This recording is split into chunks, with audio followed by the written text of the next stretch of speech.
मना मानसी दुःख आणू न कोरे, मना सर्वथा शोक चिंता न कोरे।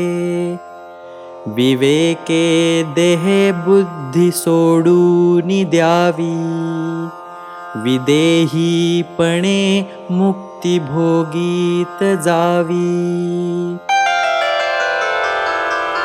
सुनो ना करो दुःख मन रे सदा तुम, सुनो ना करो शोक चिंता सदा तुम। करो सद्विवेक छोड़ दे बुद्धि तन की, विदेही बनो भोग लो मुक्ति मन की। नमस्कार, विश्व शांति दर्शन चैनल पर आप सभी दर्शकों का हार्दिक स्वागत। प्राध्यापक डॉक्टर विश्वधर्मी विश्वनाथ कराड़ इनकी संकल्पना से शुरू हुए इस चैनल पर हमारी कोशिश ये रहती है कि जो देखने वाले हैं उनके मन में शांति निर्माण हो। आज हम देखते हैं आजू बाजू में इतने अशांति के कारण फैले हुए हैं, कहीं ऐसा ना हो कि मनुष्य इस अशांति के चपेट पे आके कहीं बीमार ना पड़ ले।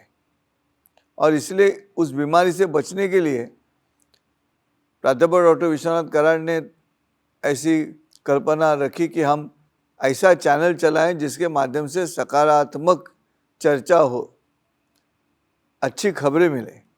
और यही वो चैनल है, विश्व शांति दर्शन चैनल।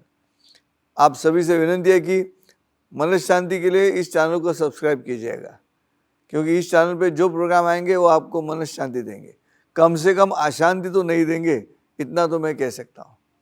और यशवंत व्यक्तिमत्व विकास माला का एक हिस्सा है जो मन के श्लोक, इस शीर्षक के अंतर्गत मैं डॉक्टर संजय उपाध्याय आपसे वार्तालाप करता हूँ। समर्थ रामदास महाराष्ट्र के बड़े संत रहे और उन्होंने मनाते श्लोक इस शीर्षक के अंतर्गत बहुत अच्छी तरह मन की बातें की हैं। मार्गदर्शक हैं सब, लेकिन वो महाराष्ट्र के मराठी भाषिक लोगों तक ही सीमित रहा। और इसलिए ये कोशिश है कि पूरे राष्ट्र में जो मराठी नहीं बोलते उन्हें भी ये समझ में आए कि ये मन की शांति कैसे प्राप्त की जाएगी। और इसलिए मैंने इस मराठी जो श्लोक है उनका हिंदी रूपांतर किया है, और वो हिंदी रूपांतर मैं आपके सामने प्रस्तुत करता हूँ और उसका निरूपण करता हूँ।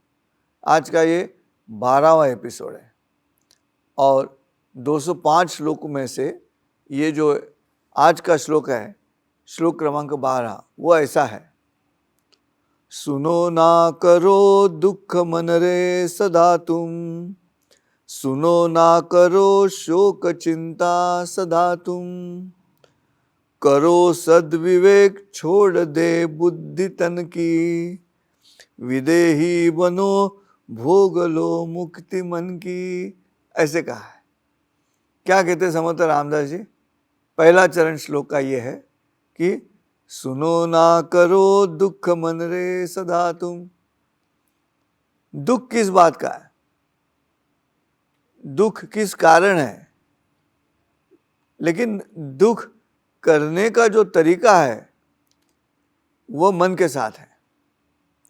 और अगर वो मन के साथ है तो यहाँ पे संवाद चल रहा है मन से।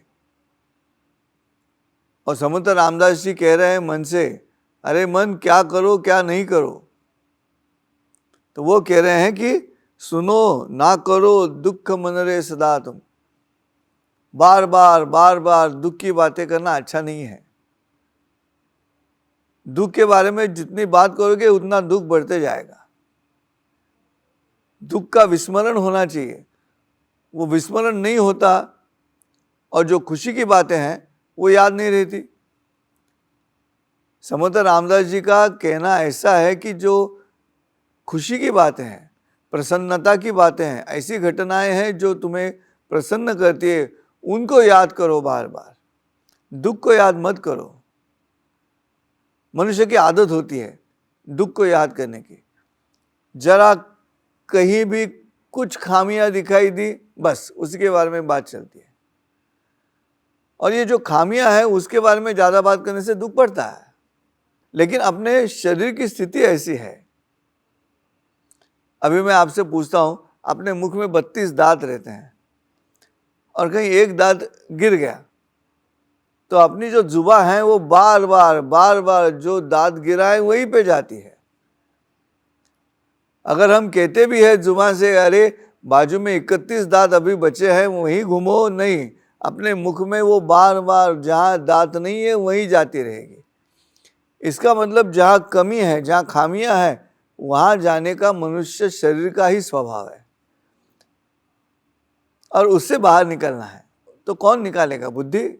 बुद्धि नहीं ये काम करती, ये काम मन करता है। और इसलिए ये आवाहन है, मन से आवाहन है। क्या आवाहन है? सुनो ना करो दुख मन रे सदा तुम। दूसरा चरण क्या कहता है? सुनो ना करो शोक चिंता सदा तुम। चलो दुख हुआ, लेकिन शोक और चिंता करते रहोगे तो नहीं चलेगा। हमें आदत पड़ी है, आज के ज़माने में हमारे सब लोगों को ये आदत पड़ी है कि दुख और शोक और चिंता, इसके बारे में ज़्यादा बातें करते हैं। रामदास जी यहाँ पे सबसे आवाहन ये कर रहे हैं कि शोक चिंता के बारे में बात मत करो। इसका मतलब ये है कि जो प्रसन्न करने वाली घटना है उनके बारे में बात करो,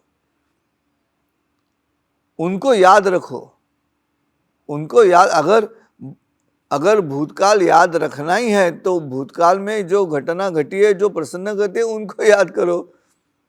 इसलिए शोक और चिंता मत करो। लेकिन शोक और चिंता तो होने वाले हैं। तो क्या शब्द उन्होंने इस्तेमाल किया है? सदा।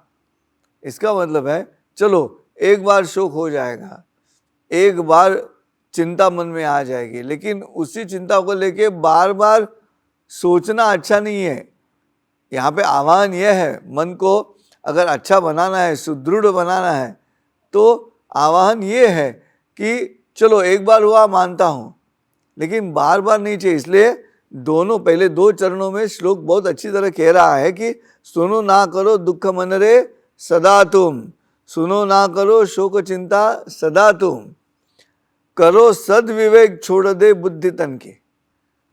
दुख किस बात से, कहाँ से आता है दुख? दुख आता है तन से, शरीर की जो बात है वहां से आता है दुख। वो जो तन है उसके बारे में मत सोचो। समर्थ रामदास जी का ये कहना है। इसलिए मन से संवाद है, तन से संवाद नहीं कर रहे हो। और फिर कह रहे हैं कि करो सद्विवेक।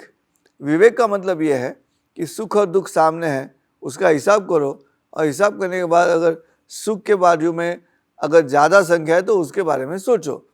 उसे विवेकी कहा गया। ये विवेक है, ये सांख्यी है, ये ज्ञानी आदमी है जो ये याद करता है कि पीछे क्या हुआ है और अब क्या हो रहा है।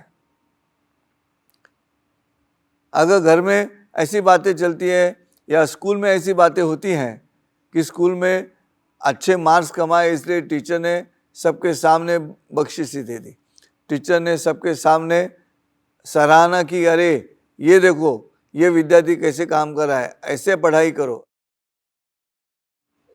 ऐसे अगर शिक्षक ने कहा, और 1 महीने के बाद उसी शिक्षक ने उसी विद्यार्थी को कहा कि तुम ये गलत कर रहे हो, ऐसा मत करो,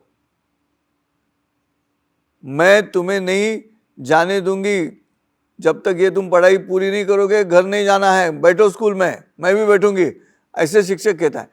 अब ये जो लड़का है, ये जो विद्यार्थी है, उसने क्या याद रखना है? जब सराहना की शिक्षक ने सबके सामने, अप्रिशिएट किया, वो याद रखना है कि अभी यहाँ पे बिठा के रखा है और कहा है कि ये होमवर्क करो करके, वो याद रखना है। एक सिंपल एग्जाम्पल में इसलिए दिया आपसे कि हम लोग वैसे ही करते हैं, जो अच्छी घटना है उनको याद नहीं करते। इसलिए विवेक क्या है? तो विवेक वो है जो अच्छी घटनाओं का स्मरण करेगा। इसलिए करो सद्विवेक छोड़ दे बुद्धि तन की, विदेही बनो भोग लो मुक्ति मन की। और तभी मन की जो मुक्ति है वो प्राप्त होगी। विदेही बनो मतलब तन के बारे में मत सोचो। इसलिए हमारे यहाँ पे तो भारतीय अध्यात्म शास्त्र में, संगीत शास्त्र में, संगीत के माध्यम से भी व्याधियों पे उपचार किए जाते हैं। कई बार ऐसे होता है कि मनुष्य के मन में दुख है, शोक है, चिंता है, लेकिन अगर संगीत उसके कानों पे आ जाए तो थोड़े समय के लिए वो भूल जाएगा।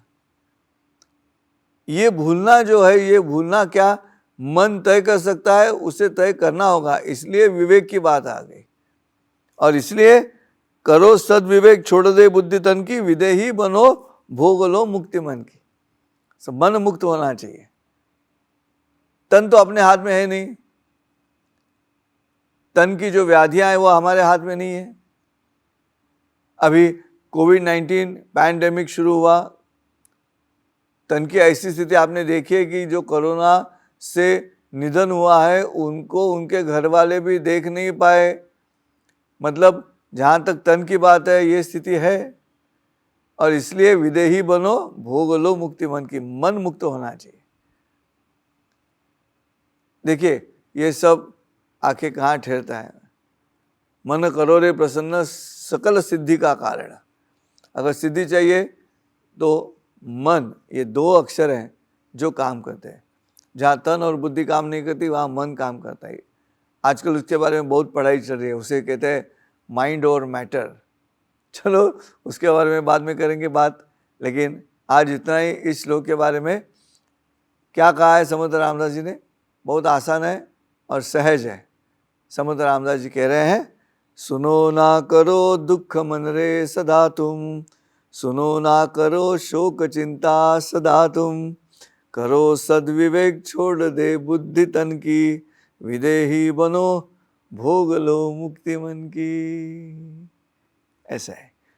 दर्शकों, मिलते हैं अगले एपिसोड में श्लोक क्रमांक 13 के साथ।